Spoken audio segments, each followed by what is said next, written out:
magaalada Isbaarta ee dalka Turkiga waxaa tababar loogu soo xidhay difcaddii lixaad ee ciidamada sida gaarka ah u tababaran ee Gorgor oo ka tirsan xoogga dalka Soomaaliyeed.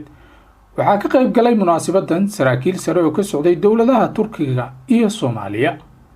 u qaybsamaha arrimaha ciidamada ee safaaradda Soomaaliya ee dalka Turkiga General Maxamed Maxamuud Xuseen Garabay ayaa ka warbixiyay tababarka ay ciidamadu qaateen iyo siday ugu dhabar adeegeen xilligii qaboobaha. wuxuu sidoo kale u mahad celiyay saraakiisha ciidamada tababarka siinayay iyo dowladda Turkiga. waxaa maanta sharaf weyn noo ah xafladda quruxda badan ee ku saabsan tababarkii guutada danab urur ka tirsanay ururkii lixaad ee firqada danab ku qaadanaya wadankan muddadii la soo dhaafay 4 bilood ahayd. maanta xafladdan quruxda badan loo soo agaasimay si loogu soo gabagabeeyo tababarkoodii iyo qalin jebintoodii.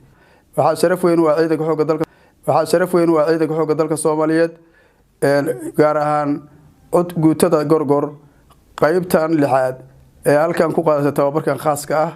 waxaa sharaf weyn u ah in aan ka soo qayb galno maanta oo halkan ku daawano fantasiyadoodii dhoolatuskoodii military iyagoo u babac dhigay qaboobihii iyo qadoodigii iyo tababarkii cuslaa ee halkan ay ku qaateen muddadii 4 bilood ahayd. run ahaantii waa guul weyn oo u soo hoyatay dib u yagleelidda dhismaha ciidanka xoogga dalka Soomaaliyeed muddooyinkii ugu dambeysay.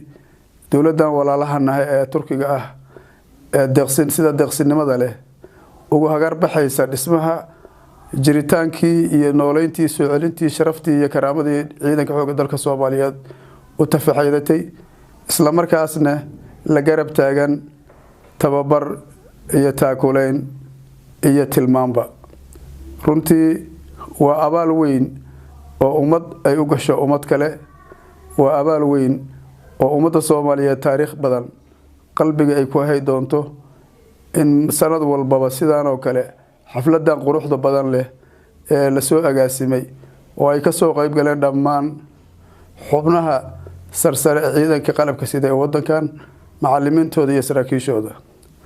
run ahaantii anigoo ka faa'iideysanaya xafladan anoo ka wakiil ah ergada Soomaaliyeed ee wadankan Turkiga safaaradda Soomaaliyeed ee ergada Soomaaliyeed ee wadankan Turkiga anigoo magacooda ku hadlaya magaca wasaaradda gaashaandhigga anigoo ku hadlaya magaca taliyaha ciidanka xoogga dalka Soomaaliyeed ee dhammaan saraakiisha ciidanka xoogga dalka Soomaaliyeed qaybahooda kala duwan anigoo ku hadlaya dhammaan dowladda Soomaaliyeed ee sharafta badan ee nasiibka u yeelatay in ay dib u dhisto ciidankeeda xoogga dalka Soomaaliyeed magacooda ku hadlaya. waxaan leeyahay waad mahadsantihiin.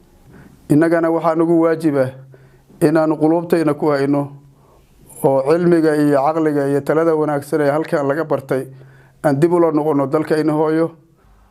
dowladda Turkigu waxay Soomaaliya ka taageertaa dhinacyo badan waxaana muddooyinkii dambe qayb lixaad ay ka qaadanaysay dhismaha ciidamada qalabka sida ee Soomaaliya.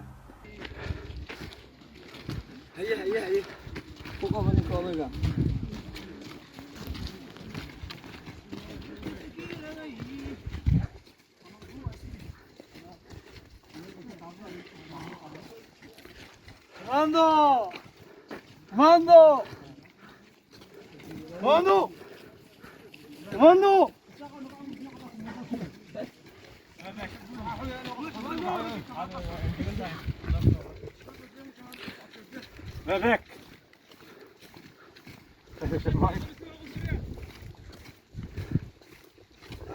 Comando!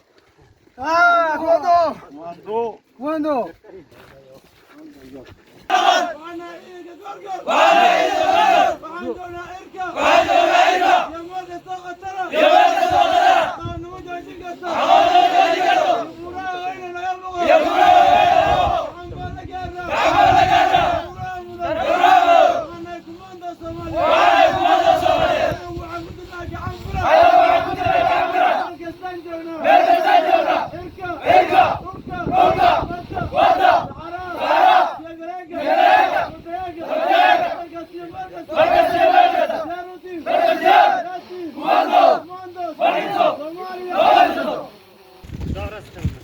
Yok.